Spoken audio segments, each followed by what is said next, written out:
fi jecha abbaa giddii kun jecha abbaa giddii miti. Oromoo yoo bilisoomee daljeessa Oromoon bilisoomsaa jedhe. Kana jennaan Abiyyi irraa gaaffii qabu jechuudha. Yoo maallee deebis. Sirreeffadhu dogongora yoo Oromoo bilisoomsuu dadhabe jedhe biraazar. Agay Oromoo yoo ani bilisoomeera jedhe an daljeessa Oromoon bilisoomsaa jedhe bar daljeessa namni bilisoomeera ka daljeessa immoo bilisoomsanni. Kana jennaan Abiyyi walitti wanti dhufu hin jiru. Yoo Jawaar haqee achirra ta'ee deebiti jan fixaaboo maal taate saa qabdaa saa keetti fayyadamta maana jeekta. Sama saa tokko fayyaa kenteenya rakkoon sitti qabnuu fi wanti naasaatan garagara jira. Tarfiirna godhaa jirta. Abshiri siidha abbaa gidii taanee si'a fixattu. Abshiri. Kana jennaan warra abaawot kanas wajjiniin mana hidhaa keessatti ji'a lama waliin dabarseera.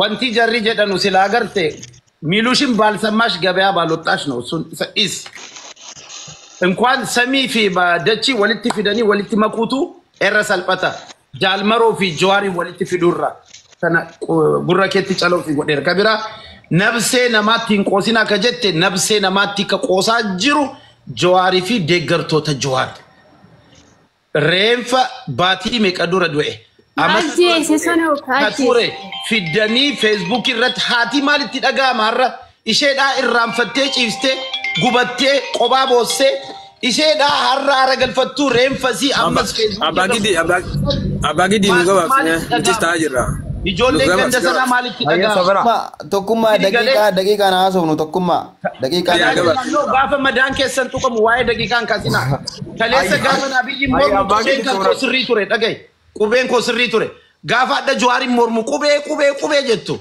ሲስተማ ከሰንም ቤከና ከነቲ ኢስ kana jennaan reenfa ilmaan Oromootti inqoosinaan isiniif malee nuufi miti jechuudha galatoon. Inni boolla keessaa sun mataa mul'atu eenyuun ijoo. Okay. Ana mo abbaa biyya obsi abbaa biyya. Xaayir gaggabaabsiiti carraa kee fudhadhuuti saatiin keenyas deemaa jira waan ta'eef hin gaggabaabsina abbaa giddii gaaffii gaafatame yoo utuu gaaffii hin gaafatin irra darbe maaliif dhiiftee irra darbeen rakkoo biraa nutti fida sinii galee. Rakkoo biraa nutti fidaa jechuudha. Isa kanaaf akka inni irra hin darbine waan gaafatame deebisuu dirqama qabaa jechuudha. Xaayira matti fufi gaggabaabsi. Okay, xaayiritti darbu yaadannaa galchitu fani ajandicha irratti. Qoy xaayiriin dubbatta ani carraa fudhachuuf miti qoy dubbatta. Abbaan giddii eenyuun bakka bu'ee gaaffii nuu deebisa. Mootummaa bakka buufate moo dhuunfaadhaan paartii wayii qabu. Tun isa gaafate beeka adeero isa gaafate beeka waan gaafateef. Isa tuyyuu haaseenatu gaaffii jara keenya asirratti wanti itti qabdanu xaayiritti ofiyyuu boolla keessaa mataan isaa mul'ataa ta'e inni jirati seeruma isaati. Namni gaafate beeka waan bakka itti fufi. Waan tokko yoo seeraaf sirnaan wal dhaggeeffatanii zimmeedhaniituma waan faayidaa hin qabne tokko dubbataa ooluu fi asirratti wacuudhaa fi akka waan dhaabni gama kamiitu bakka nama buufatee qoma dhaatanii dubbachuudhaan alatti rakkoo jiru irratti osoo dubbatanii baay'ee das namadha. Amma nu badde keessatti wanni asirratti dubbatamu jiru rakkoo nama lamaa qofa nama lama gaafan kana jedhu rakkoo Abiyyii fi Jawaar qeequmsa inni qeeqaaruu fi gocha godhamaaruu fi kuni sobas ta'e dhugaas ta'e sun dhimma jiraati. Nuti kanarratti miti kan dubbachuu qabnu soo sila dhugumatti hawaasa kanaaf yaaddannu ta'e dhugaa rabbii yoo isinitti himne beektotuma keenya warruma dhaabbilee siyaasaa qabatee uummanni hundinuu kara qilleensi isaa qajeelitti yoo ta'e malee karaa hawaasaaf yookaan immoo dhimmama hawaasaatiif an ilma sabaati waan jedhamu irratti kan hojjetu kan haqqiidhaan hojjetaa tokko wanni nuti akka nama biyya jiruutti akka nama rakkoo hawaasaa kanaa quba qabuutti akka nama argaaru wayiitti kan namni dubbataa tokko illee hin jiru. Gama Jawaar ta'us Jawaar qeequus wanni inni qeeqaaru wanti dhugaan hin jira wanti hin jirre hin jira wanti jiru hin jira. Waan jirus qeeqee waan hin jirres qeeqee sun dhimma isaati. Jawaariin akka mataa kiyyaatti yaada isaa sanas hin deeggaruusi harka sirri kutus. Garuu rakkoo hawaasaa tokko dubbachuun dirqama hawaasummaati. Ani ilma hawaasa kanaati waan ta'eef rakkoo hawaasa kanaa dubbachuudhaaf. Alex nu adabsiifta. Nawaa afaan kaattu irraa adab itti fufa xaayir. Rakkoon hawaasa keenyaa hin jira wanti jiru hin jira. Rakkoo hawaasaa kanarratti immoo kan furuu danda'amu. Wanti dubbatamaa kunii fi rakkoon hawaasaa tokkichaa gaafa jennu adda. Amma fakkeenyaaf irra guddaa wanti xiyyeeffatamee jiru wooma magaalaatiif wooma qilleensa irra jiru kana qofaadha kan dubbatamaa jiru. kun tokko namallee miira keessa galchuu hin danda'u, nama kakaasuu hin danda'u, walis amansiisuu hin danda'u. Amma fakkeenyaaf ani Jawaariin akka mataa kiyyaatti yoo inni waan fedhe poostee hin amanu si harkas hin na'uuf. Maaliif Jawaariin gaafa jalqaba osoo Abiyyiin kun aangoo irratti hin dhufin Abiyyiin aangoo fudhachuu hin qabu. Abiyyiin kun yoo aangoo kana fudhate yoo biyya nan bareecha jedhe akka Dubaayii godha. Yoo immoo nan balleessa jedhe mataadhaan garagalcha. Abiyyi aangoo irratti bahuu hin qabu jedhee falmaa ture. Gaafa sana nuti Abiyyiin beennu Jawaariin beennaa Jawaar abbaa qeerrooti gaafa sana Jawaar gaafa sana abbaa nama paartii osoo hin taane nama dhuunfaati. Hawaasa ta'e akka hawaasaatti qeerroon miidiyaa irraatii fi inni lafarraa osoo kutaa gandaa waliin qoonnee deeggaraa ture. Jawaarii wajjin jennee nuti harka samiitti ol qabaa ture. Ammoo achi as deebi'ee Jawaarii bilisoomne irraa ka'aa namni hin bilisoomne jettan korraazii ibsadhaatii deemaa nuun jedhe. Hayyee erga Jawaar jedhee isattis dirgim jennee galle. Ammoo achi as deebi'ee diqaalaa 4 kiiloodhaa baafnaa jedhe. Hayyee jawee keenya jennee masituu wajjin erga dhoofnu baane. Achi as deebi'ee ammas mana hidhaa galee erga mana hidhaatii bahee Itoophiyaa kana yoo mootummaa kana bira dhaabbannee Itoophiyaa kana ni ijaarra biyyattiin hin jiddii bira dhaabbachuu qabnaa nuun jedhe. Hayyee jennee ammas amma dheengedda asii achi bahee waan biraa haasa'uu jammare. Egaa kana nuti amma tokko nama yaadu wallaalaa fennillee taanu barnoota fennillee dhabnu. Kana keessattuu nuti amma fakkeenyaaf gaafa duraanii akkuma keessanii biyya alaa kan taa'e uumama miidiyaa irraa hordofaa ture. Amma ani fakkeenyaaf amma 14 tokko dura baadiyyaa baheetanii rakkoo baadiyyaa keessa jiru tokko tokkoon argeetan dhufe. Waan kanarraa sirriitti osoo hin dubbadde waan kana waan rakkoon argee dhufe kana yoo wanni amma miidiyaa irratti dubbatamaa rakkoon hawaasa keenya qabu waliin fakkaatu. Kana yoo dubbanne wanni amma isinii dhimma Jawaariif dhimma deeggaraa biyyi malee dhimma hawaasaa dubbachuutti hin jirtanu. Dhimmi hawaasni keessa jiru immoo waan biraati. Isin ilmaan hawaasa malee dhaabni kamuu bakka isin hin buufanne. Jawaar kaleessa kan nuti deeggaraa turre Jawaar dhimma hawaasaa moo dhimma dhuunfaasaa dubbataa jira?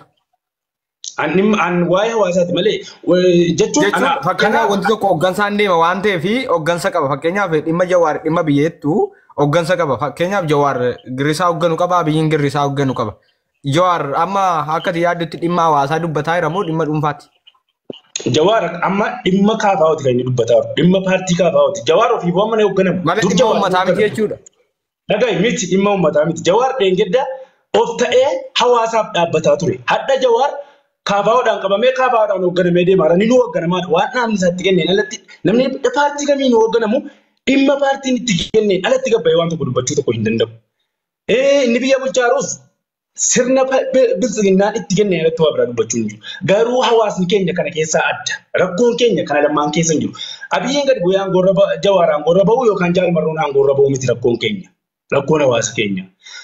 Kan ummata Oromoo tuffachiisee kan ummata Oromoo namaa gadi godhee kan ummata Oromoo habileen qalchiisee qawween ajjeesisaa jiru dhaabbilee siyaasaa hadda mata duree Jawaariif Jaalmarroof Abiyyii qabatee deemaa jiruudha malee tokko inni kaanis amma inni Jawaariif viidiyoo waraabee waan tokko ajjeesee ergu qaama mootummaa uffatee akkamitti viidiyoo waraabuu danda'e akkamitti ajjeesuu danda'e akkamitti Jawaarii erguu danda'e nuyi kun nama yaadu inni kuni siyaasaa gama lamaan jiraatu uummata keenya hawaasa irratti taphachiisuu jira. Yoo yaaddan akka uummataatti akka hawaasaatti yoo yaaddan ta'e yoo ilmaan hawaasaa taatan rakkoo hawaasa keessaniitiif rakkoo haadha abbaa keessaniitiif dhiphatan yoo ta'u ta'e waa'ee dhaabbilee dhiisaa waa'ee rakkoo hawaasaa irratti dubbadda. Isa kana wajjin dhaabbachuu hin dandeenye. Erga Datoomi waa tokko addanaa baaftee wanta addanaa baafte Jawaar akka dhimma hawaasaa dubbataa hin jirredha. Akkati dubbattetti dhimma dantaa siyaasaa faangoodha. Akkati jettetti hondo goggoruu baadhee na sirreessi hondo goggoree. Anillee naatti namana. Jawaar kanaaf dhimma aangoo fi dhimma dhaaba isaa malee rakkina uummataa miti jechuudha. Uummata dawoo godhatee dhimma aangoo isaatiin dubbataa jira jechuudha. Jawaar yoo akkasin ta'in kaleessoo gaafa mana hidhaatii bahu Itoophiyaan kun yoo Abiyyii deeggarree achirratti hin suphine hin jiddinu jedhe hadhammoo yoo Abiyyii jise hin jiddu akkamitti jiguwar. Kanaaf Abiyyii kan inni irratti dubbataa jiru Jawaar kan inni irratti dubbataa jiru walumaa gala tokkummaa walumaa galatti rakkoon hawaasa keenyaa Abiyyii buufnee Jawaariin irra kaa'u yookaan ilma Oromoo tokko buufnee irra kaa'u. Taayir waa sirreessaa deemu. Rakkoon hawaasa keenyaa. Tokkummaa amma laala amma yaadde dabarsoo osoo hin taane gaafii fi deebii irra jirra bara. Qoy waan gaariidha waan gaafadhe waan ta'e. Kanaafi rakkoon jawaa dubbataa rakkoo hawaasaa osoo hin taane kan jawaa dubbataa irullee kan dubbataa irullee rakkoo hawaasaa miti rakkoo jarruun dinuu rakkoo paartii irra jiru kan hawaasaa waa biraati jechuudha rakkoon taa'iroo. Jawaa wanti sana jechuu danda'eef akkas wanti jechuu danda'eef immoo rakkoo hawaasaa ofii banii arguutti jira. Keessa jira. Baadiyyaas nan baara magaalaas nan jira. Dur baadiyyaatu magaalaatu baadiyyaa beekuuf adda baadiyyaatu magaalaa beekuuf rakkoo kanarraa dubbataman wanni jawaa dubbatuu fi wanni rakkoon hawaasni keenya keessa jiru waliin ilaallatu. Iddoo yoo ta'e immoo galatoomi wannan ilaa ijoollee afaan oromootti isin hiike malee jawaariin maamuun miti yookaan maa deeggarte xaayiroo jibbaa yookaan afaan isaatti waa qabuu osoo hin taane afaan oromootti isin hiike. Ilaa afaan oromootti hiikee fi rakkoon qabu. Anawaa jawaariinis ta'e abiyyis ta'e nan beekanu isaanis hin beeku hin deeggarus dhugaa jirtu immoo abbaa fedhe taanaan fuuldura dhaabbadhee kan dubbadhaan. Wanni isaan naaf tokko hin jiru. Hawaasa keessatti yaadni kan sirriitti fanuu ta'e. Amma haa kun yaada keetii xaayiroo tokkuma xaayir yaada keetii yaada kee qabaadhu kun karaa keeti karaa dhuunfaa keetiiti malee karaa hawaasaatiis miti akkaatitti yaaddu. Anis akka dhuunfaa sababii akka dhuunfaatti yaada kennitaa. Dhaggeeffadhu gaama gaafiirra nu ilaama gaafiirra jirra barammaa. Gaafiirra jirra maali beektaa? Akka dhuunfaa keetitti deebifta ka waan gaafatamte malee uummata bakka buuta. Uummata bakka bu'u innis bakka bu'u. Namu bakka bu'u siifi maa dhaggeeffadhu ati akka nama orjinaalistii akka taa'e nama gaafadhu malee gara mormiin deemin. Maali beektaa? Mootummaa amma dhaggeeffadhu Jawaar mootummaa miti. Abiyyi mootummaadha. Mootummaa kana jalatti ilmi namaa hogguu miidhamee hogguun daka qeeqamu mootummaa sani. Osoo Abiyyi mootummaa kanarra jiruuti baqummaa namaa muramtee mukaan fannifamtee nu garsiisamaa turte. Magaaluma Adaamaa keessa dhaggeeffadhu magaaluma Adaamaa keessatti makiinaa manaati yoo namni gabbee mootummaan naannoo Oromiyaa saamee makiinaa irraa fuudhaa jira. Humnaan jechuun makiinaa keessaa gabbuusanii nama ajjeesaa jiran odoon magaalaa san keessa jiru. Magaalaa Adaamaa keessa osoo hin jiru magaalaa Adaamaa galgala sa'a tokko gabboo hin dandeessu. Mootummaan ni jireettee soba naa himuu hin dandeessu kana. Ifiiti yaafuwaan keessa dhaqee arge. Magaalaan keessa osoo dandeessu Finfinnee qofa galgala. Adaamaa dhorkaadha sa'aatii 12 taanaan sa'a takka taanaan abbaan fadhi fittin sosso olii gad. Wal sobuun faayidaan qabu. Hararraa Finfinnee dhufuudhaaf namni dhaggeeffadhu gaazexaa yeroo sii kanneen dhagee caqasidis. Yeroo sii kanneen hedis. Hararraa Finfinnee dhufuudhaaf namni galgala hin deemu makiinaan. Namni ni rakkata. Gabbuyyaa ajjeefamuu ture ni saamama namni. Xayyaaraan deema xayyaaraan biiziidhamma. Xayyaaraan guyyaatti taraa 2-3 qoftiin deemu taraa 5-6-7 deemu jira amma Dirreedawaa. Kun sobaa miti. Finfinnee irraa Dirreedawaa amma namni miskiinni rakkateeti xayyaaraan deema. Biyyuma mootummaan jiru keessatti jechuun mootummaan tasgabbeessuu nagee buusuu dadhabbii irraa kan ka'e kuni. Faduu waraanni abaa rabbasha faduu shiftaan amaaraa rabbasha kuni rabshaan ni jira. Mootummaan mataa isaa waraana gannaqee rabbashu waan kana hojjechiisu jiru rabbii beekaa jechuun hin beeknu. Garuu kana keessatti miskiinaa dhumu jira. Yatiimaa dhumu jira. Harka qalleeyyii abbaan boruu hafuuratti baafatu duu jira. Ilmaan abbootii qabeenyaa nagayaan bobbaan xayyaaraan deeman. Ilmaan abbaan taayitaarra jiru aangoo qabanii nagayaan deeman sakuritti godhamaaf. Garuu kan dhumaa jiru uummata miskiina harka qalleeyyii biddeena boru nyaatu har'a nyaatu galgala kana nyaatu barbaada deemuutiyu ajjeefamaa jira. Ilmoota haadha abbaa duratti oggoo ajjeessan mootummaan kun gabbee irraa dubbachuu dhabutti mootummaan kun dantaa saba sanii hin qabu. Maaf sobna? Sobuun barbaachisaa miti. Ajjeessan mootummaan gabbee irraa dubbachuu irra ture yoo atleast yoo qabuu dadhabe deemee akkamitti irraa dubbachuu dhaba. Yoo naannoo Amaaraa waatee gabbaanii uummata dubbatuutu naannoo Oromiyaa keessa yoo waatee gabbeen dubban an bilisiginnaa nan deeggara. Bilisiginnaan waan hojjete qaba. Garuu waan Oromoo irratti hojjetamu jiruuf inni bakka bu'uu didee jira. Mootummaa san keessa taa'aati mootummaa san irratti miseensi mootummaa sanii uummata Oromoo irratti hojjechaa jira. Wanni kun mootummaa yoo if jala akka faanusaatti halaala shiduu dhiisee if jala gad deebi'ee laalu baate mootummaa kana ni diigamaa miti arratee borutee iftaantee mootummaan numa diigama. Mootummaan turee akkasi jiraatu hin jiru. Mootummaan nagayaan bu'u yoo nagayaan jiraachisee nagayaan bu'a. Nagayaan aangoo dabarse. Mootummaa jennee yaamuudhaaf kuni ilmoon namaa hogguu baquun irraa muramtee kennamtee dubbatamuu qaba. Magaalaa Oromiyaa gudditti kan jaamtu Finfinnee Adaamaa keessatti yoo abbaa qabeenyaa humnaan makiinaa inni deemuun irraa fuudhan mootummaa jira akkamitti jaamuu dandeema. Biitti nagee akkamitti jaamuu dandeema. Sobni maaliif barbaachise biyya alaa teenyee inni sobni maaltu jira. guyyaa tokko ta'ee miti guyyaa lama ta'ee miti kuni mootummaan sa'aatii tokko booda gabboo dhoorkaadha Adaamaa keessatti yeroo hanga muraasaaf maaliif barbaachise kuni dhaggeeffadhu dhaabuu taa'ee roodiisi fixattee jirta nan fixa daadhiisi gaa Daqiiqaatti fayyadamu. ni fixadha Yeroon qabu. ni fixadha Jawar. Taahir amma waa'ee Jawaar na laachisu hooda waa'ee Jawaar na laachisu hojii qabna waan ta'eef daqiiqaa 5 nuu kenni daqiiqaa 5 dubbachiisi nama buusi dhaggeeffadhu dhaabadhu ni fixadha dhaggeeffadhaa ni fixadha mootummaa tokko ani Oromoodha dhaga'i ani Oromoodha mootummaa qeequu mirgaan qaba Mootummaan keekiisiin jedhaan qeequun dandeessa. Mootummaan kamtunuu mootummaa kamtunuu hin amma tokkummaa gaalaala yeroo namaa yeroo dheeraa teenya dhaggeeffannee yeroo yaada keenya dabarsinu garuu yeroo yaada keenyaa bitannu Abbaa biyya koy. Xaayir obsi. nuyi dhaabbadhaa guyyaa ni dhaabbanna. Hayyee amma waa isiitiin namoonni hedduu illee ergatanii as jala jiran yaada kanarratti jechuudha. Itti dabaluus immoo abbaa biyya yeroo kee fayyadamni harkatti hin qabinaa xumuratu yeroo sa'a fixatu gaggabaabsi fixadhu. Anillee yeroo gabaabaan qaba waan ta'eef in xumurra waan ta'eef abbaa biyya gaggabaabsi. Xaayiroon jedha tokkummaa dhaga'i tokkummaa qoy abbaa biyyaa koo dhiifama. Ilaa tokkummaa yeroo daqiiqaa kennitu abbaa biyya daqiiqaa 5 qabda daqiiqaa keetti fayyadami namni biraa xaalqaatti hin galin. Daqiiqaa 3 qaba amma abbaan biyyaa daqiiqaa 3 qaba. Nu dhaggeeffatu daqiiqaa 3 kennine waliin geenyame. Akka deeggaraa paartii badhaadhinaatti bakka bu'ee daqiiqaa 5 naa kennitaa daqiiqaa 5 koo dubbadhee miyuuti qabadhee bu'ee dhaggeeffatu. Okey abbaan biyya amma daqiiqaa 3 sabte lama goona siin dubbate 3 ta'aa xumuratu. Itti hundi 33 waliin dhaabda. Nama tokko yeroo fayyinaa. Galatoomi kiyyu maali beektaa ani amma Abiyyi sin deeggaru Jawaari sin deeggaru Maroo sin deeggaru kaniin deeggaru rakkina uummata Oromoo kan rakkataa jiru malee warra siyaasaa aangoo bololu isa aangoorra jiru nan laalchisu miskiina hiyyeessa karaarra bilaashitti yoo aangoon Jawaari kan namtallee borullee karaarra du uummata sanii deeggaraan haayini uummata sanii mul'achuu qaba jeetiin nama amanu Jawaar deeggare bu'aan naa dhufu tokko hin jiru argee jiraan Abiyyis deeggarre irrattis duune aangoorra baasne waan nuu dhufe arginee jirra garaagarummaan Jawaar nuufiti tokko hin jiru yoo achirra bee boru inni sanuma Marollee yoo achirra bee boru sanuma garuu boru warreen achirra dhufan kun akka Abiyyi akka nuti hin taane hawaasni Oromoo yaada bal'annee boru akka dura dhaabbachuu dandeenyutti if gurmeessinee dammaqinaan dura dhaabbachuu qabna malee amma ani Abiyyi ganda kiyya jee Abiyyi yoon deeggare Jawaar ganda kiyya jee yoon Jawaariif deeggare boru ha ganda keetii hogguu aangoo qabate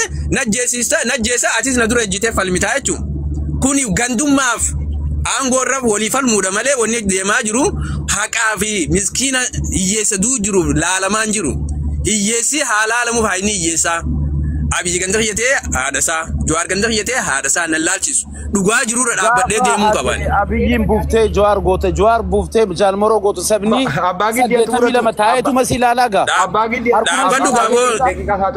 dhaabbadhu awwaaniin jechaa jiru bar nama kana haa baasnu sana haa baasnu hin jenne abbaan fadhe yoo qabate dura dhaabbachuun qabaa hogguu miskiinni miidhamu hogguu biitii diigamtu hogguu rakkoon jiraate obboleessi kiyya taanaan abbaa kiyya taanaan haadha kiyya taanaan dura dhaabbachuu qabnaadha kan hin jechaa jiru malee isa kutaa kiyyaa isa ganda kiyyaatiif haa dhaabbadhuu miti.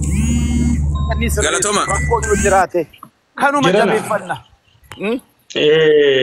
Waan tokkotu jira.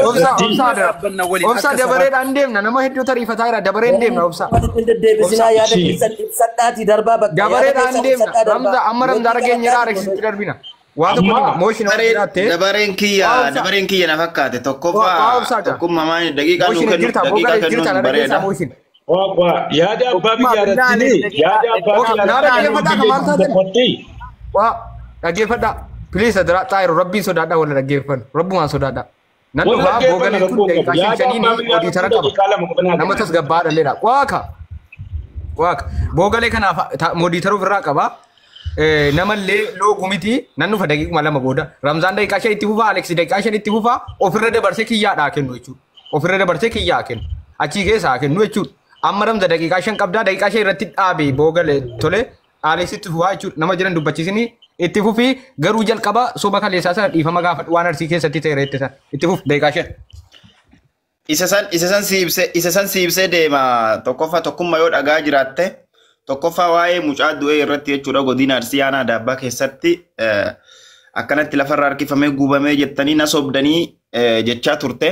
Inni san jechuudha yeroo dubbadhu kaleessas jechuudha raadiyoo arraata biyyaalessaa dhageeffadhu hawaasicha intervii raadiyoo san wajjin godhe jechuudha dhageeffadhu isarraa hin dhageeffadhee maddi oduu kana achirraa jedhee haasaa ture tokkummaa isa saniif immoo kijibaadha naan jechuu hin dandeettu madda waan san irraa dhagaye si himeera miidichi immoo soba yoo ta'e miidichaan soba jechuudha malee raamzaan dhuftee asirratti namoota hangalaa irratti sobdee jechuu hin dandeettu arraanni biyyoolessaa jira achirra dhayitee dhageeffachuu dandeetta.